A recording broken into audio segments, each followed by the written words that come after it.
by data, mungkin sudah ada 7 orang yang diamankan di BNN. Batu Ruben mau Batu Ruben dan sekitar sana. di sana juga banyak Pak. Ya, kemarin ada laporan masyarakat yang langsung menghubungi saya itu. Ada di dekat sini juga. Di Kolonodal ya Pak? Iya, di Bodal juga kemarin.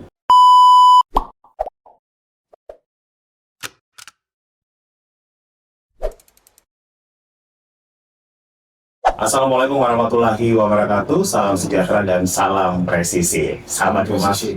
Ya, sahabat Humas Kominfo. Saat ini saya Kepala Bidang IKP Julius Efrain kembali hadir untuk program podcast kami di Dinas Kominfo, khususnya dari bidang informasi dan komunikasi publik. Dan saat ini kita akan membahas satu isu yang terus menjadi pembahasan, dan tentunya ini memang selalu menjadi isu sentris begitu di Indonesia, karena ini memang sudah menjadi kejahatan yang terus menjadi upaya untuk diberantas oleh pihak-pihak tertentu, bahkan dari Pak Kapolri, bahkan maksud saya dari Presiden Kapolri, juga sampai ke seluruh jajaran Kapolda, bahkan ke kepala daerah masing-masing yang berada di provinsi ataupun juga kabupaten kota. Khususnya kita berbicara tentang Kepala Badan Narkotika Nasional, baik dari provinsi, level provinsi ataupun juga level kabupaten kota. Kejahatan narkoba memang saat ini menjadi terus pekerjaan rumah yang terus diselesaikan oleh seluruh pihak, oleh stakeholder, dan memang ini menjadi bukti keseriusan pemerintah untuk memberantas dan tentunya memberikan edukasi serta sosialisasi seperti apa bahaya narkoba. Kalau kita berbicara tentang Sulawesi Tenggara, memang berdasarkan data LIPI, Sulawesi Tenggara ini menduduki posisi keempat, begitu, baik dari sisi pengedar ataupun juga pengguna narkoba yang berada di provinsi ini. Dan salah satu yang kemudian menjadi terobosan terbaru di tahun 2024 pada bulan November adalah kehadiran dari Badan Narkotika Nasional Kabupaten Morowali Utara yang sudah beroperasi resmi mulai dari 2024 hingga 2025 ini. Dan sudah hadir bersama saya untuk membahas seperti apakah kemudian program kerja, visi misi, dan seperti apakah gambaran secara umum dari penyalahgunaan narkoba yang ada di Kabupaten Morowali Utara. Hadir bersama saya yang kami hormati Kepala Badan Narkotika Nasional Kabupaten Morowali Utara atau Kepala BNNK Morowali Utara, yaitu Bapak Anom Subawono SIK MSI. Assalamualaikum warahmatullahi wabarakatuh dan salam presisi. Salam presisi. Sehat Pak Kaban? Alhamdulillah sehat. Ya, ini tugasnya dari November Pak Kaban ya? Kurang lebih. Tarik ke belakang yang dari bulan November. Artinya hampir setahun ini Pak Kaban. Hampir setahun. Kerasan di Morut Pak Kaban? Alhamdulillah sampai saat ini kerasan sekali sih. Kerasan. Pernah tugas di Morut atau pada saat menjadi kepala BNN kemudian menginjakkan kaki di bumi Tepo Asaro Pak? Kalau tugas di Morowali Utara ya baru kali ini. Cuman kalau kegiatan-kegiatan selama ini di Polda sering sekali ke Morowali Utara. Iya. Dari ujung ke ujung sudah pernah saya. Udah sering ya. Baik. Karena saya mendapat informasi Pak Kaban awalnya di Polda Sultan, sebelumnya di Polda DIY, ya, kemudian Polda Sultan, dan pernah ada di 4 posisi jabatan di Polda Sulawesi Tenggara. Baik. Tapi Pak Kaban boleh cerita sedikit. Awal karir menjadi anggota Polri tahun berapa begitu Pak Kaban? Awal saya masuk pendidikan di kepolisian ini ya termasuk kita orang kampung.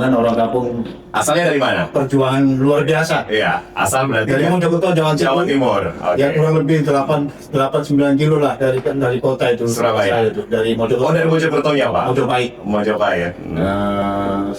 Tahun 97 saya mendaftarkan di waktu itu Akabri, masih Akabri belum Apol. Iya. Masih Akabri, saya mendaftarkan diri sebagai calon prajurit Taruna. Alhamdulillah diterima tahun 97. Saya melaksanakan pendidikan di Akmil Magelang waktu itu, sama di Candi Baru Semarang. Saya lulus tahun 2000, sampai lulus kurang lebih pendidikan 3 tahun lah. 3 tahun 6 bulannya waiting. Sama-sama jadi 4 angkatan, darat, laut, udara, dan kepolisian. Dan termasuk satu angkatan saya angkatan darat ya. Agus Harimurti satu angkatan dengan Pak Menko Pak ya? Betul, seangkatan ya.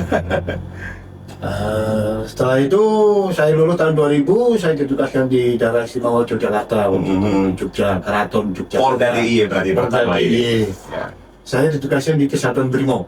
Kesatuan Brimob Polda Daerah Istimewa Yogyakarta. Ya, dinamikanya di pasukan kita sering BKO. Ke Aceh itu 3 kali. Termasuk Poso ya, Pak? Termasuk Poso. Kalau di Poso waktu itu saya udah di Sulawesi Tengah. Oke. Sulawesi Tengah. Jadi dari DIY pindah ke Sultan, Pak ya? Kalau selama di Jogja kemarin 3 kali ke Aceh. 3 kali ke Aceh. Operasi GAM, Pak ya? darurat militer kedua, sama operasi kemanusiaan pasca tsunami. Oke. Tsunami di sana. Setelah itu dari sekolah di Jakarta dan ditugaskan di sini di Polda Sulawesi Tengah. Tahun berapa menjalan kaki, Pak, di Sulawesi Tengah Bumi tadi? Tahun saya ingat sekali waktu itu karena mau bertepatan dengan ulang tahun saya tanggal 27 Juni bulan Juni. Tahunnya tahun 2008. 2008. Berarti kalau kita urut-urut ini, Pak, runut ke belakang 17 tahun. Hampir 17 tahun di Polda Sulawesi Polda Tengah. Sulawesi Tengah. Oke. Di Kesatuan Brimob 5 tahun. Jadi saat pertama di Brimob juga, Pak, di Polda. Brimob lagi. Masih yang di Mamboro, Pak? Karena bukan mau saya. Iya, tapi di Mamboro, Pak ya? Mamboro. Oke. Ya, karena kita kan siap aja dimanapun di tempat Siap, Pak Kaban. kan kita harus siap. Iya. Pasukan harus siap.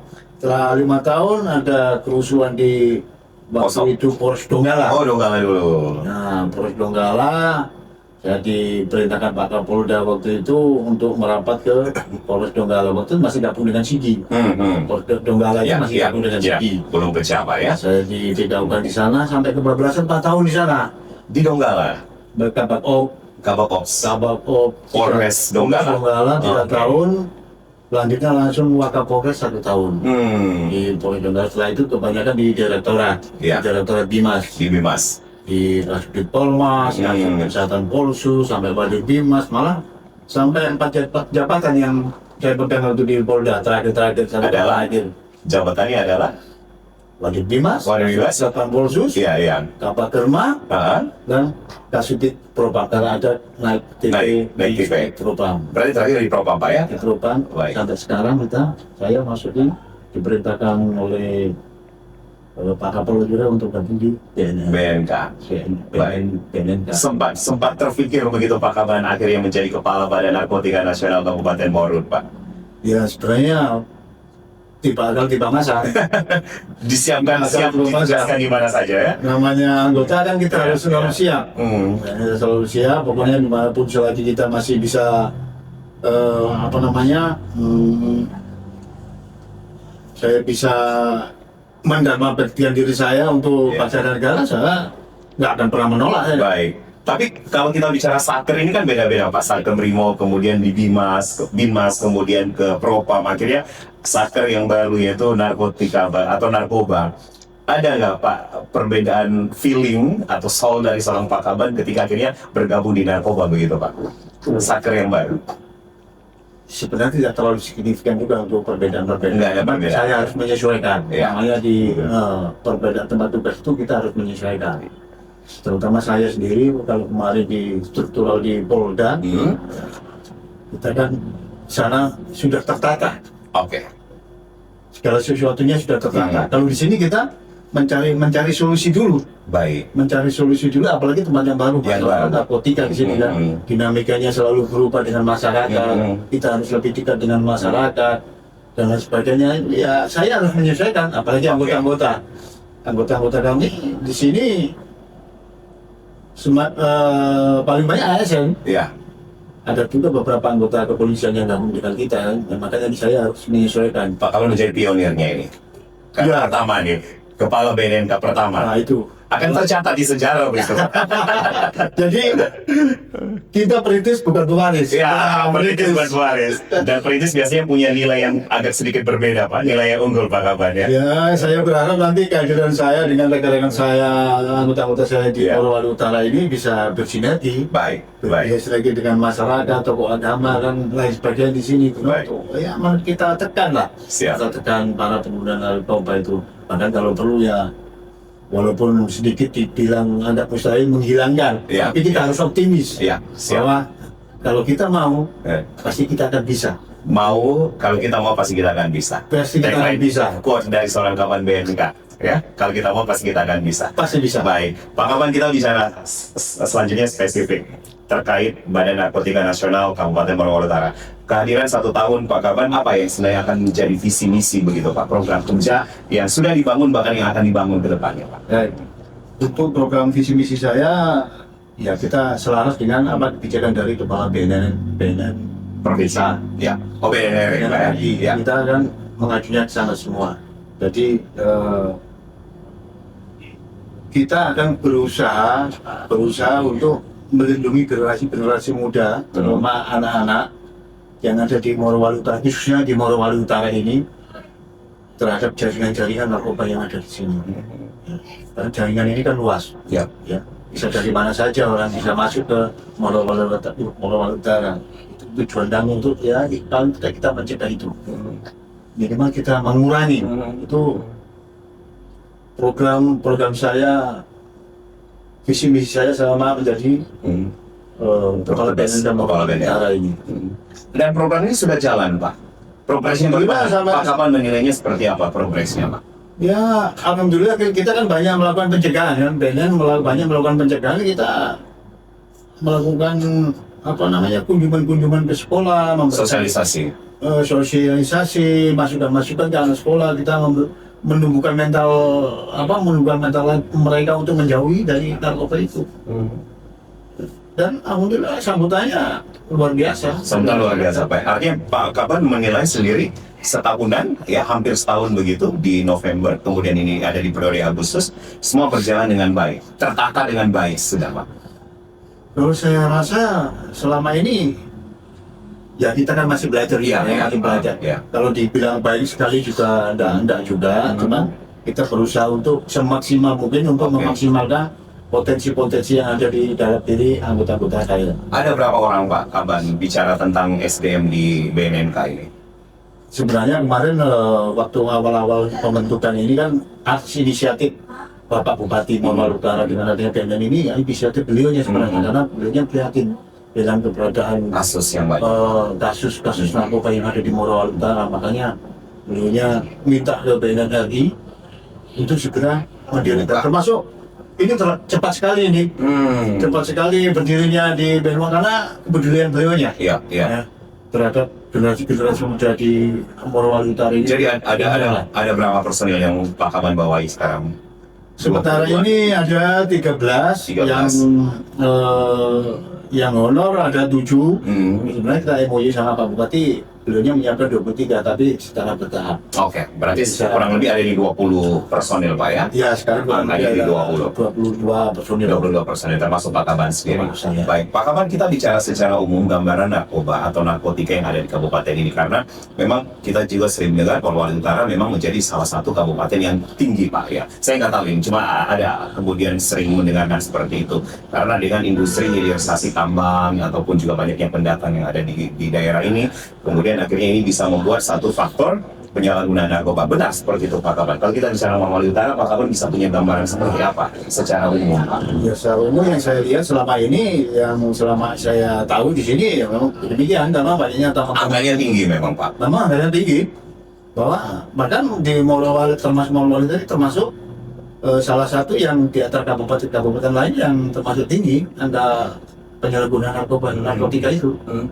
Termasuk tinggi Morowali Utara itu, karena banyaknya perusahaan tambang, Banyaknya pendatang. ya karena mereka dalihnya kan biasanya untuk pekerja atau apa, sebenarnya itu kan tidak benar, betul itu, yang bukan, jadi narkoba itu bukan untuk biar bisnisnya kuat, biar lama.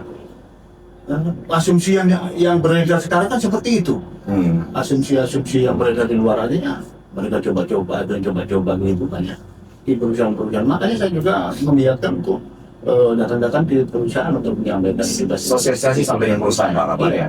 Kalau kita bicara angka kasus, Pak, angka kasus yang sudah tertangani oleh BNNK seperti apa, Pak? Jadi kita lebih fokus ke masalah pencegahan. Kalau masalah penindakan dari BNNP, kita akan koordinasi dengan BNNP, dengan berantas di sana. Selama kurang lebih 1 tahun ini sudah ada 3 kali penangkapan, ya. Khusus Morowali, Pak. Khusus Morowali Utara. Kami koordinasi ada kalau nggak salah, mohon maaf kalau salah nanti dikoreksi nanti by data, mungkin sudah ada 7 orang yang diamankan di BNNP. 3 kasus Tiga kasus. dengan yang secara personil atau orangnya 7 orang, Pak. 7 orang. Oke. Itu melibatkan juga anak-anak sekolah. Jadi anak-anak sekolah itu ya sebagai pengguna kita rehabilitasi sih. Kalau yang pengedar, kasus bawa ke BNN itu diproses. Oke, ini 3 kasus Pak Kapan, kalau saya lebih spesifik lagi, pemakai, apa pengedar, atau apa Pak? Nah, waktu melakukan penangkapan itu kan sudah bisa dibilang-bilang, oh ini sebagai hasil BAW awal, itu bisa dikualifikasikan, oh ini yang pengedar, oh ini yang hanya pemakai. Jadi antara pengedar dan pemakai kita pisahkan, ya. Oleh penyidik dipisahkan. Oh kalau yang pengedar, selainnya bandar atau pengedar, masih diproses hukum di BNNB. Jadi di bagian pemberantasan BNP penyidikan di sana. Iya.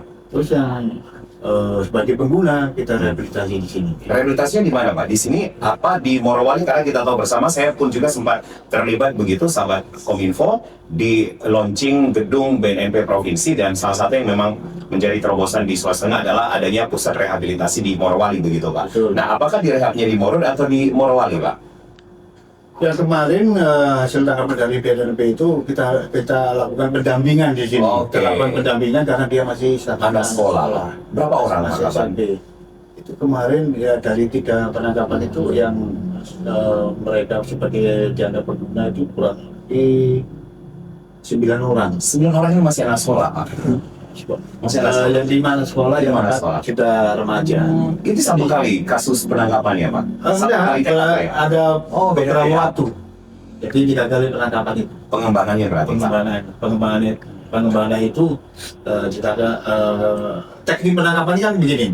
Jadi kadang itu bandar itu mengajak anak-anak itu menggunakan barang ini, maaf barang sabu lah ya, Iya, iya. barang bazaru sama-sama. Itu masih di dalamnya ada anak sekolah itu. Jadi oleh pemeriksa misalkan ini memang masih ini memang pengguna dari hasil penyidikan pemeriksaan itu kan sudah dipilah-pilah. Oke. Ini cuma menggunakan. Oke. Oh, ini yang memang Bandar ya, Pak? meninggalkan ataupun yang mengajak. Oke. Berarti tindakan atau jeratan hukumnya pun juga berbeda begitu Pak? Berbeda. Yang bandar atau yang mengajak ini akan ada jeratan hukum, sementara yang sekolah ini mungkin direhabilitasi. Ya, karena pengguna itu kan korban. Kalau di BNN pengguna itu dianggap korban. Ya. Jadi kalau korban masih bisa kita lakukan pendampingan atau kita rehabilitasi dengan catatan. Ya, di kami ada datanya, fotonya, alamannya dan lain sebagainya semua. Dan kita awasi, ada wajib lapor. Oh, masih wajib lapor. Ya. Jadi tidak dimasukkan ke salah satu tempat rehabilitasi khusus begitu Pak ya? Belum. Nanti tergantung observasi kita. Jadi masih terus dilakukan observasi. Masih tetap kita lakukan observasi selama 1-2 bulan. Oke. Wajib Pak, setiap minggu 2 kali datang, kita observasi lagi, kita seterusnya. Dan kita lakukan tes ulang. Ulang. Baik. Apakah dia? Tapi waktunya tidak kita sampaikan sama si Oke, jadi surprise begitu, Pak. Kejutan. Kalau ya. memang terbukti lagi ya sudah, berarti ini bukan istilahnya bukan hanya pemakai Iya, ini, iya, iya. ya kan? Berarti kita lakukan edukasi kembali. lagi sama dia. Oke. Kemudian saya pindah ke bandar Pak, atau yang mengajak. Nah, itu apa perlakuannya Pak dari BNN sendiri? Itu nanti tergantung dari pemeriksaan nanti. Oh, karena sudah masuk ke penyidikan. Nah, yang bisa melakukan pemeriksaan penyidikan adalah di provinsi nanti. Oke. Jadi mereka saya. Jadi mereka ini sekarang sudah ada di BNNP Pak. Ya. Oh, tidak Kan dibawa ke. sudah ada yang masuk di persidangan.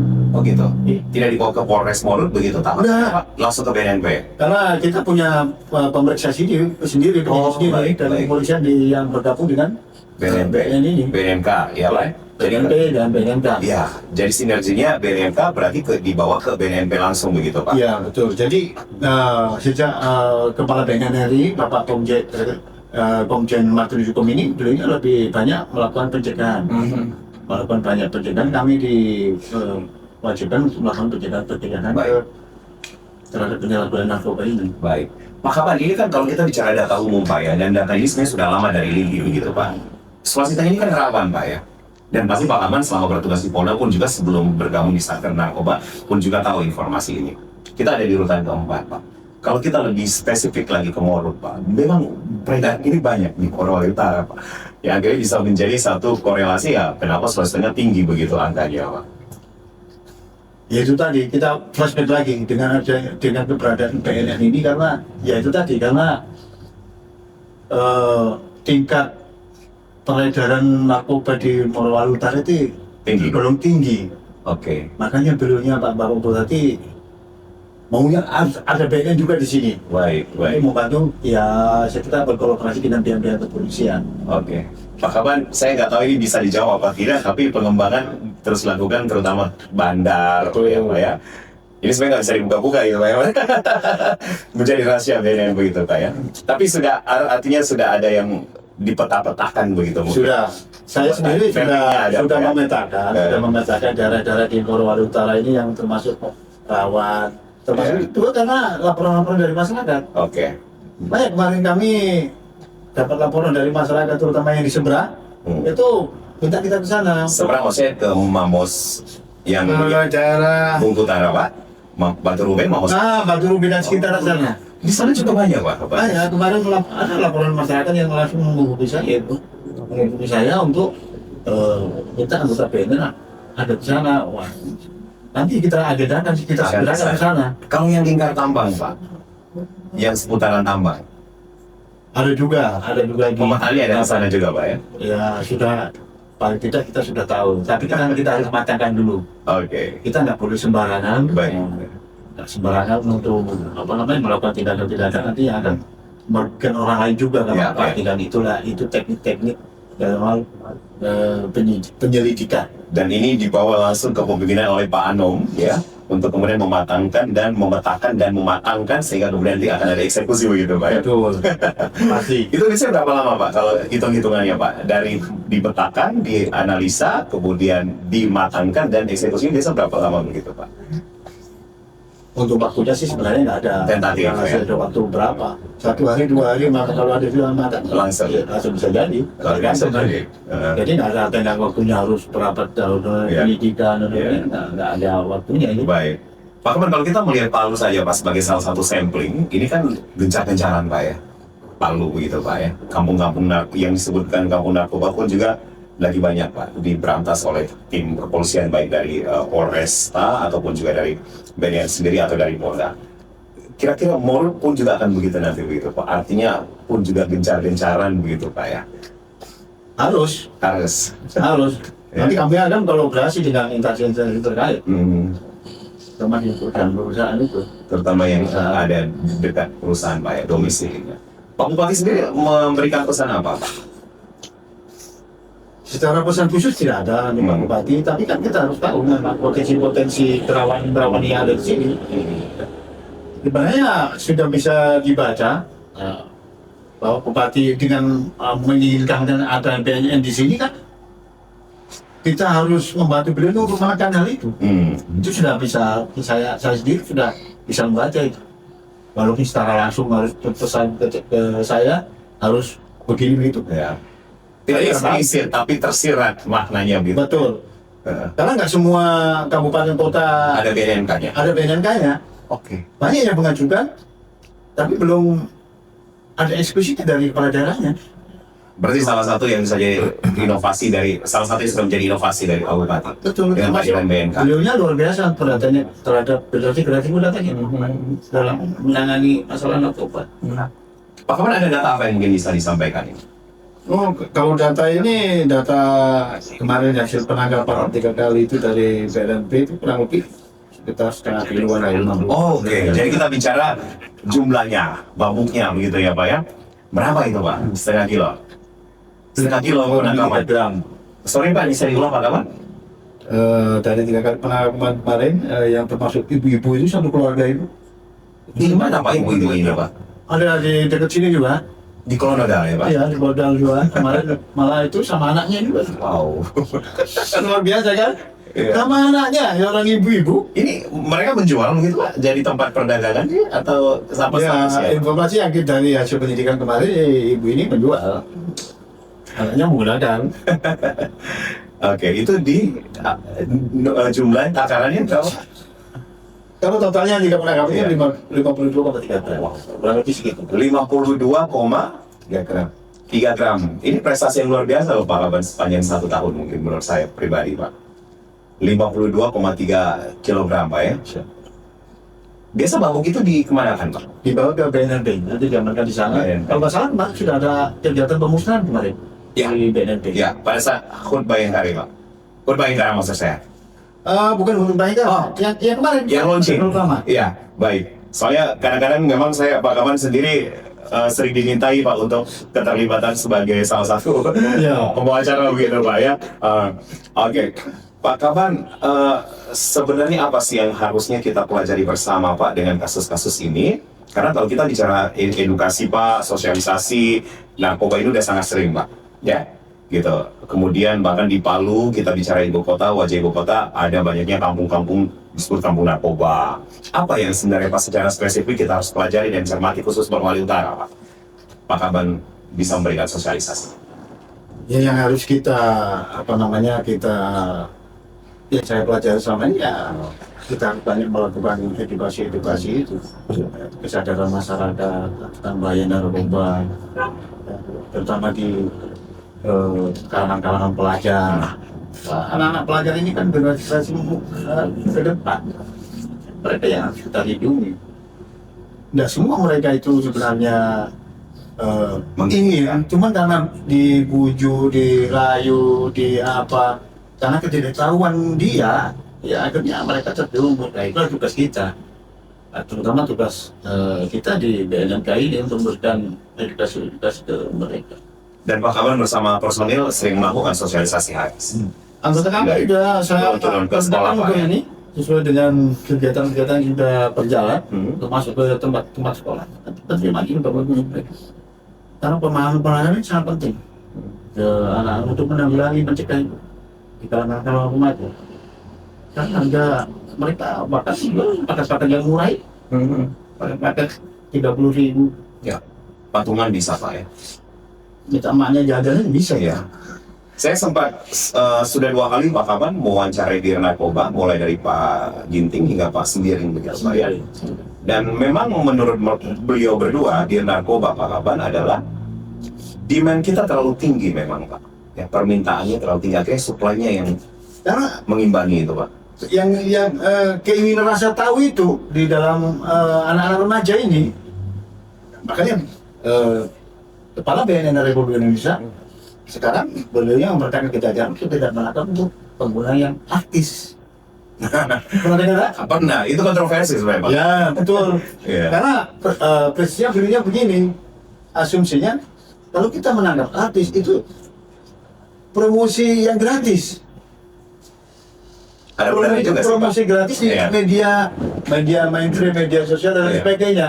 Sehingga mungkin artis idolanya kalau yang ditangkap, Dia bisa ngikutin jejaknya. ya Karena influencer tadi Pak. betul. Itu pemikiran beliaunya seperti itu. Kepala BNN tidak menunjukkan kejajaran untuk tidak melakukan penangkapan terhadap publik figur terutama artis, Oke. terutama artis. Baik. Tapi kalau kita bicara jalur Pak, memang jalur ke Mulut ini terbuka dengan luas begitu Pak. Artinya ini barangnya dari Palu, Makassar, atau dari Luwu atau dari mana gitu Pak? Karena laut, darat, udara pun juga kan di sini bermain begitu Pak, semua jalur Ya, itu. kalau bicara masalah jalur peredaran ini, yang selama ini yang kita tahu ya dari mana saja, bisa dari barat, Kebanyakan Pak. bahkan dari Sulawesi Barat, itu masuk dari Bali, lewatnya bisa lewat laut. Seperti kemarin di penangkapan dari pantai barat itu lewat kapal, ada penangkapan.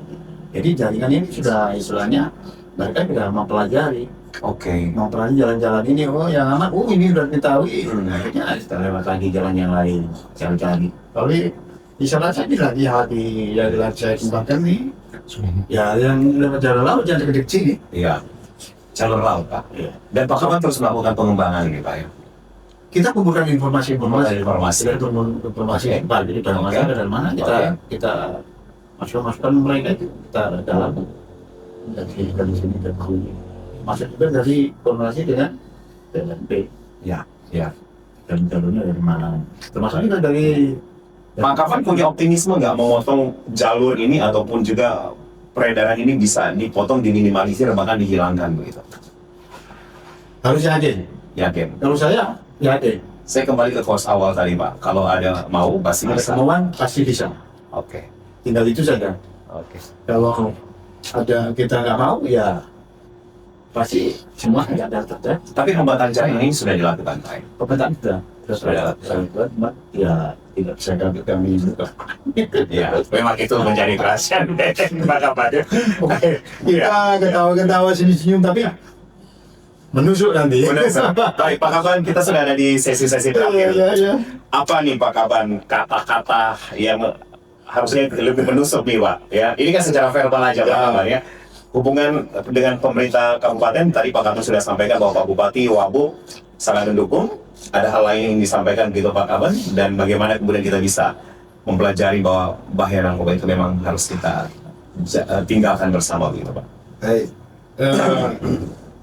Yang pertama saya ucapkan terima kasih sekali kepada pemerintah daerah, terutama Pak Bupati sama Ibu yang selalu mendukung, Pak Wakil Bupati juga yang selalu mendukung kegiatan-kegiatan BNNK. Dan adanya BNNK di sini karena beliaunya, ya, karena menginginkan daerahnya bersih dari narkoba. Dan saya berharap dukungan dari semua lapisan masyarakat, tokoh agama, tokoh adat dan lain sebagainya untuk kita sama-sama bersama memerangi yang ini narkoba ini. Kita perangi bersama-sama karena tanpa dukungan masyarakat kita akan kesulitan dalam hal bekerja. Karena yang lebih tahu, yang lebih paham, yang lebih mengetahui pertama kali masalah narkoba ini adalah lingkungan sekitar. Masyarakat berarti bisa melapor Pak ya? Kami persilakan 24 jam untuk bisa melapor. Data rahasia, data dijaga kerahasiaan ya Pak? Pasti kita jaga rahasianya. Bahkan kalau ada tetangganya yang terindikasi menggunakan, kalau dilaporkan ke kita, tidak akan kita proses secara hukum. Tidak akan kita proses secara hukum, maka kita lakukan pendampingan. Sesuai dengan misi BNNK, kita lakukan pendampingan. Kalau nanti kita tangkap, kita proses sampai semua nanti penuh nanti tahanan. Mudah penuh itu, Pak Kepala Lapas penuh tahanan, over 200%. Ya. Baik, jadi kami harapkan masyarakat Morowali Utara, masyarakat Morowali Utara, mari kita jaga anak-anak kita, saudara-saudara kita, ya, terhadap gangguan narkoba ini. Kita perangi semua badan-badan narkoba yang akan menghancurkan generasi-generasi penerus Morowali Utara ini. Ya, kami berharap dukungan dari tokoh agama, tokoh masyarakat, dan tokoh adat, pokoknya semuanya lah kita kerjasama-sama untuk memberantas narkoba dari bumi Tepo Asasara. Baik. Yang terakhir tagline narkoba BNN Pak, murun bersinar Pak Kaban. Pertanyaan saya terakhir. Murun bersinar itu Morowali bebas dari narkoba. Oke. Ini tagline utama Pak ya. Harus. Oke. Ada komandonya begitu Pak, bersinar ya? Hidup sehat tanpa narkoba. Yang sehat tanpa narkoba. Baik. Terima kasih Pak Kaban atas waktunya pada pagi hari ini. Pak Kaban sudah hadir di podcast Kominfo Pak Kaban. Ini bisa dinonton terus Pak, bahkan bisa di-share linknya nanti biar bisa disaksikan siapapun juga Pak Kaban dan kapanpun juga. Baik, terima kasih. Ada yang ingin disampaikan Pak Kaban? Cukup saya. Terima kasih. Baik, sahabat Kominfo, inilah yang menjadi akhir perbincangan saya bersama Kepala Badan Narkotika Nasional Kabupaten Morowali Utara, yaitu Pak Anom begitu, dan beliau bersama dengan seluruh jajaran, kurang lebih ada 20 sekarang ini. Lengkapnya adalah Pak Anom Subawono Isika Inisi, dan beliau sekarang ini sangat optimis dan gencar begitu. Pemetaan sudah dilakukan, pematangan bahkan pengembangan sudah dilakukan untuk memutus jaringan peredaran narkotika yang ada di Kabupaten Morowali Utara. Kita dukung semangat dari teman-teman BNNK begitu untuk mewujudkan bersinar bersih dari narkoba. Terima kasih. Saya Joseph Brian pamit. Wassalamualaikum warahmatullahi wabarakatuh. Salam sejahtera dan salam presisi. Salam presisi.